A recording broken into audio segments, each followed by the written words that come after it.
नमस्ते विद्यार्थी मित्रांनो.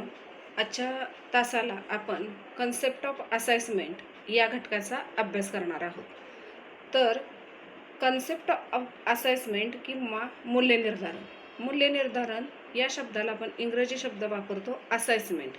असेसमेंट हा शब्द असेस या शब्दापासून आलेला आहे आणि त्याचा इंग्रजी अर्थ आहे टू असेस द जज, आणि त्यालाच मराठीत म्हणायचे परीक्षा करण्यास मदत करणे. टू असाइड द जज, परीक्षा करण्यास मदत करणे. आता मूल्यनिर्धारण किंवा असेसमेंट ही संकल्पना दैनंदिन व्यवहारामध्ये कर आकारणीच्या संदर्भात वापरली जाणारी संकल्पना आहे. याचं उदाहरण द्यायचं झालं तर आपल्याला एखाद्या ठिकाणी जमीन खरेदीचा व्यवहार करायचा आहे. जमीन घ्यायची आपल्याला. ही जमीन घेण्यासाठी आपण काही वैशिष्ट्यांचा त्या ठिकाणी विचार करू. सगळ्यात महत्त्वाचं ती जमीन, त्या जमिनीचा पोत कसा आहे. दुसरी गोष्ट त्या ठिकाणी पाण्याची उपलब्धता कशी आहे. आणि तिसरं त्या जमिनीपासून मुख्य रहदारीचा रस्ता किती अंतरावर आहे. हे सगळं ठरवून आपण त्या ठिकाणी त्या जमिनीचं मूल्यनिर्धारण करणार आहोत. त्याच पद्धतीनं अध्ययन प्रक्रियेमध्ये सुद्धा ही संकल्पना दैनंदिन व्यवहारामध्ये विकसित झाल्यानंतर या संकल्पनेचा शिक्षण प्रक्रियेमध्ये सुद्धा विचार करण्यात आला. तर शिक्षण प्रक्रियेमध्ये मूल्यनिर्धारण ही संकल्पना विद्यार्थ्याच्या अध्ययनाची फलश्रुती ठरवण्यासाठी उपयोगात आणली जाते. दैनंदिन शिक्षण प्रक्रियेमध्ये विद्यार्थ्याच्या अध्ययनाची फलश्रुती ठरवण्यासाठी मूल्यनिर्धारणाचा उपयोग केला जातो. तर या ठिकाणी विद्यार्थ्याच्या अध्ययनाची प्रक्रिया समजून घेणं आणि त्याच्यामध्ये सुधारणा करणं. विद्यार्थ्याच्या अध्ययनाची प्रगती समजून घेत असताना आपण जी काही उद्दिष्ट ठरवलेली आहेत ती उद्दिष्ट त्या विद्यार्थ्यांमध्ये विकसित झालेत का नाहीत, किंवा आपण जो घटक शिकवला आहे, जो घटक ठरवलेला आहे त्या ठरवलेल्या घटकानुसार त्या विद्यार्थ्यांना तो घटक समजलाय का. जर आपण वर्गामध्ये शिकवत असताना मध्ये मध्ये प्रश्न विचारतोय, त्या प्रश्नांची विद्यार्थी उत्तरं देत आहेत, तो घटक शिकवून झाल्यानंतर त्याच्यावरचा गृहपाठ किंवा स्वाध्याय सोडवत आहेत, किंवा त्याच्यावर आधारित जर आपण परीक्षा घेतली तर त्या परीक्षेमध्ये सुद्धा विद्यार्थ्यांना चांगले मार्क पडत आहेत. याचा अर्थ आपण त्या ठिकाणी त्या विद्यार्थ्यांसाठी जी काही प्रक्रिया त्या विद्यार्थ्यांसाठी आपण जी काही ठरवलेली उद्दिष्ट आहेत ती ठरवलेली उद्दिष्ट योग्य पद्धतीने साध्य होते. त्याचबरोबर काय दुसरी बाब आपल्याला सांगता येईल असेसमेंट किंवा मूल्यनिर्धारणाच्या बाबतीत, तर आपण जे काही निकष ठरवलेत किंवा काही जे उद्दिष्ट ठरवलेत त्या उद्दिष्टानुसार प्रगती होते का नाही याचा पडताळा घेण्यासाठी पुरावे गोळा करणे. आता याचा पडताळा घेण्यासाठी पुरावे गोळा करायचं म्हणजे काय करायचं नेमकं, तर आपण एखादा घटक शिकवला तर तो घटक शिकवल्यानंतर जर आपण एखादी युनिट टेस्ट काढली आणि ती युनिट टेस्ट काढल्यानंतर विद्यार्थ्यांना सोडवायला दिली तर त्या युनिट टेस्टचे विद्यार्थ्यांना मिळालेले मार्क ही संख्यात्मक बाब आपल्या पुढे आलेली. म्हणजेच या ठिकाणी निश्चित केलेल्या निकषानुसार विद्यार्थ्याची प्रगती होतीये का नाही हे पडताळायचं असेल तर आपल्याला जे पुरावे गोळा करावे लागतात त्या पुरावे गोळा करून आपण त्या पुराव्यांचं काय करत असतो, पृथक्करण करत असतो. उदाहरणच द्यायचं झालं तर आपण 20 मार्काची चाचणी काढली तर त्या 20 मार्कामध्ये 20 ते 15च्या दरम्यान किती विद्यार्थी आहेत, 15 ते 10च्या दरम्यान किती विद्यार्थी आहेत आणि 10 ते 1च्या दरम्यान किती विद्यार्थी आहेत. जर 10 ते 1च्या दरम्यान कमी विद्यार्थी असतील आणि 11 ते 20च्या दरम्यान जर विद्यार्थी मार्क्स मिळवणाऱ्यांची संख्या जास्त असेल तर आपण असं गृहीत धरायला हरकत नाही की आपण जे काही निकष ठरवले होते किंवा विद्यार्थ्याच्या प्रगतीची आपण काही ध्येय किंवा उद्दिष्ट ठरवली होती ती सक्सेस झालेली. पण त्याच्यामध्ये जर बऱ्याच विद्यार्थ्यांना खूप कमी मार्क मिळाले, 3-4 असे मार्क मिळाले 20 पैकी, तर आपण गृहीत धरायचं की त्या विद्यार्थ्यांना जे आपण ठरवलेलं आहे की जी ठरवलेली उद्दिष्ट आहेत ती विद्यार्थ्यांमध्ये विकसित झालेली नाहीत. हे आपल्याला कशामुळे समजते, मूल्यनिर्धारणामुळे समजते. आणि सगळ्यात महत्त्वाचं मूल्यनिर्धारणामुळे आपल्याला विद्यार्थ्याच्या प्रगतीचा आलेख या ठिकाणी उपलब्ध होत असतो. तर मूल्यनिर्धारणाची व्याख्या मुलांना आपल्याला अशी करता येईल की जेव्हा विद्यार्थी एक वा अन्य अनुदेशनात्मक उपकरणामध्ये गुंतलेला असेल तेव्हा त्याच्या संपादनिकीचं मापन करण्याची प्रक्रिया व उपकरणे म्हणजेच मूल्यनिर्धारण होय. पुन्हा बघा, जेव्हा विद्यार्थी एक वा अनेक अनुदेशनात्मक उपक्रमांमध्ये गुंतलेला असेल तेव्हा त्याच्या संपादनिकीचं मापन करण्याची प्रक्रिया व उपकरणे म्हणजेच मूल्य निर्धारण होय. त्यानंतर मूल्य निर्धारणाची आपल्याला दुसरी व्याख्या अशी सांगता येईल की मूल्य निर्धारण आपण कशाला म्हणायचं, तर assessment is an interactive process between student and faculty that inform faculty how well their student are learning what they are teaching. बघा, assessment is an interactive process between student and faculty that inform faculty how well their student are learning what they are teaching.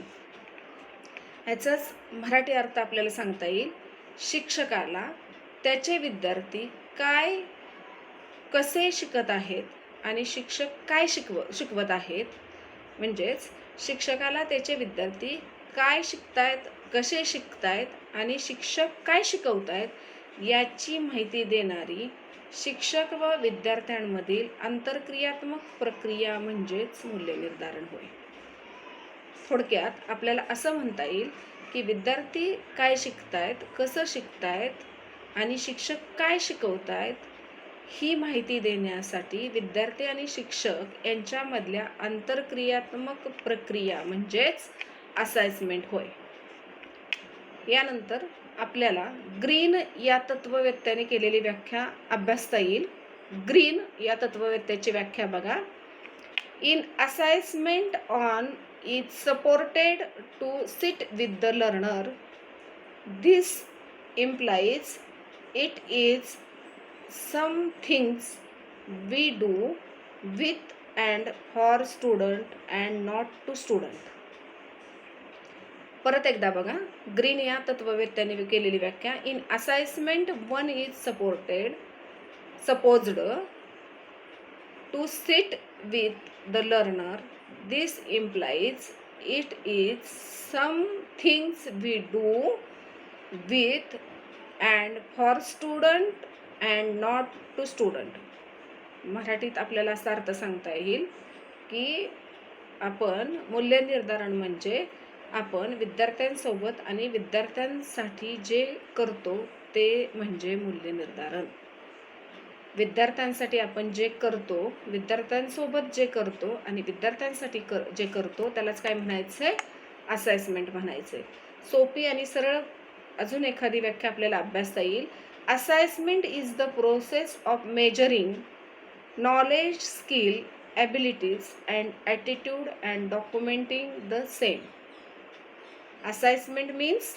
Assessment is the process of measuring knowledge, skill, abilities and attitude and documenting the same. म्हणजेच मूल्य निर्धारण ही ज्ञान, कौशल्य, क्षमता आणि अभिवृत्ती यांचे मापन व दस्तऐवज तयार करण्याची प्रक्रिया आहे. मूल्य निर्धारण ही काय? ज्ञान, कौशल्य, क्षमता आणि अभिवृत्ती यांचे मापन व दस्तऐवज तयार करण्याची प्रक्रिया आहे. म्हणजे थोडक्यात विद्यार्थ्यांनो आपल्याला असं म्हणता येईल की एखाद्या विद्यार्थ्याला एखादा घटक शिकवल्यानंतर ज्ञान काय प्राप्त झालं, कौशल्य कोणती त्याच्यामध्ये इन्क्रीज झाली, कोणत्या क्षमता ॲबिलिटीज त्याच्यामध्ये आल्या आणि त्याचा त्या घटकाकडे पाहण्याचा ॲटिट्यूड त्याचं कसा बनला हे सांगण्याची जी प्रक्रिया आहे तिला म्हणायचंय मूल्य निर्धारण. लक्षात आलं? मूल्य निर्धारण. तर मूल्य निर्धारणाची संकल्पना आपण काही खालील मुद्द्यांच्या आधारे अभ्यासणार आहोत. आपल्याला हे माहिती आहे की विद्यार्थी कोणत्या ना कोणत्या शैक्षणिक कार्यक्रमामध्ये गुंतलेला असतो, तेव्हा त्याच्या प्रावीण्याचे मापन करण्यासाठी ह्या प्रक्रिया व साधने वापरली जातात आणि त्यांच्या सहाय्याने मूल्य निर्धारण केलं जातं.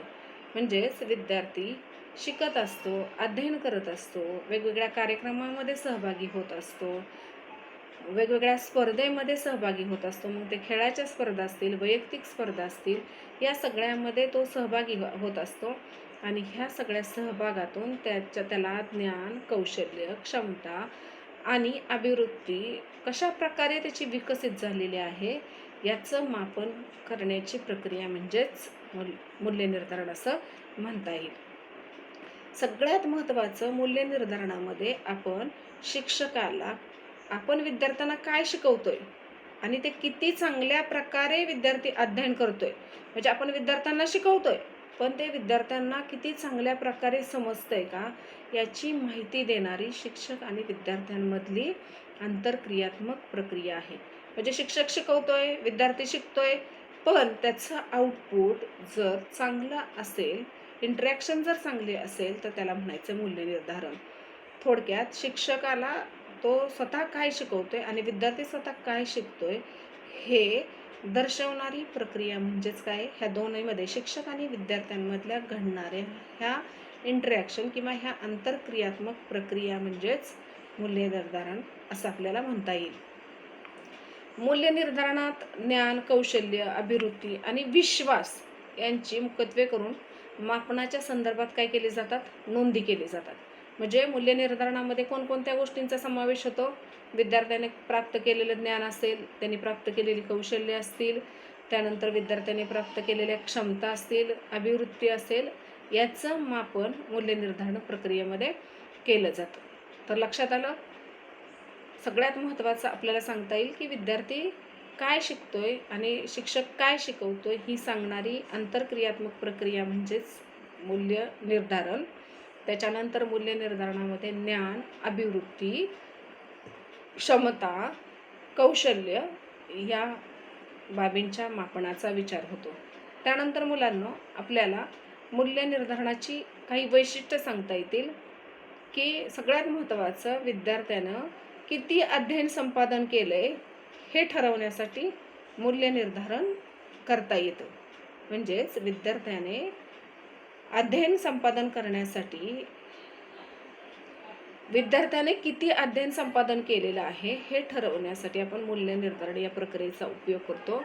त्याच्यानंतर या प्रक्रियेमध्ये अध्ययन, अध्यापन आणि निष्पत्ती ह्या 3 बाबी केंद्रस्थानी असतात आणि सगळ्यात महत्त्वाचं अध्ययन अध्यापनात सुधारणा करण्यासाठी माहिती पुरवण्याचं कार्य मूल्य निर्धारण करतं. काय करतं?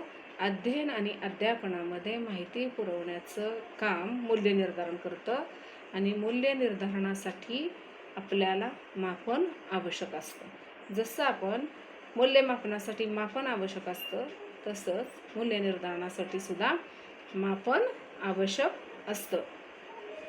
आता मूल्य निर्धारणात येणाऱ्या बाबी कोणकोणत्या आहेत, तर विद्यार्थ्यांच्या कसोटीचा विकास करणं, त्यासाठी कसोटी राबवणं, तपासणं, विविध कामाचं मापन करणं, निकाल जाहीर करणं. जसं आपण वर्षभर चाचणी परीक्षा, सामायिक परीक्षा आणि वार्षिक परीक्षा अशा वेगवेगळ्या परीक्षा घेत असतो, त्याचबरोबर विद्यार्थ्याचं संकलित मूल्यमापन करण्यासाठी आपण त्या ठिकाणी परीक्षा घेतो आणि बाकी आपण विद्यार्थ्याच्या वर्तनाचं मापन करत असतो. यातून आपल्याला जो विद्यार्थ्याच्या प्रगतीचा आलेख मिळतो तो सर्व आलेख मिळवून देण्याचं काम हे मूल्य निर्धारण या संकल्पनेमध्ये अभिप्रेत असतं. आणि सगळ्यात महत्त्वाचं मूल्य निर्धारण करण्याचा सगळ्यात महत्त्वाचा हेतू म्हणजेच विद्यार्थ्याची निवड करणं, विद्यार्थ्याचं वर्गीकरण करणं, विद्यार्थ्याच्या शंकांचं निदान करणं, मार्गदर्शन करणं आणि प्रशस्ती पत्रक देणं. म्हणजेच या ठिकाणी ज्या विद्यार्थ्यांना अडचणी येत आहेत त्यांच्या अडचणीचं निदान करणं, त्यांना मार्गदर्शन करणं आणि अंतिम त्यांचं काय करणं, मूल्यमापन करणं.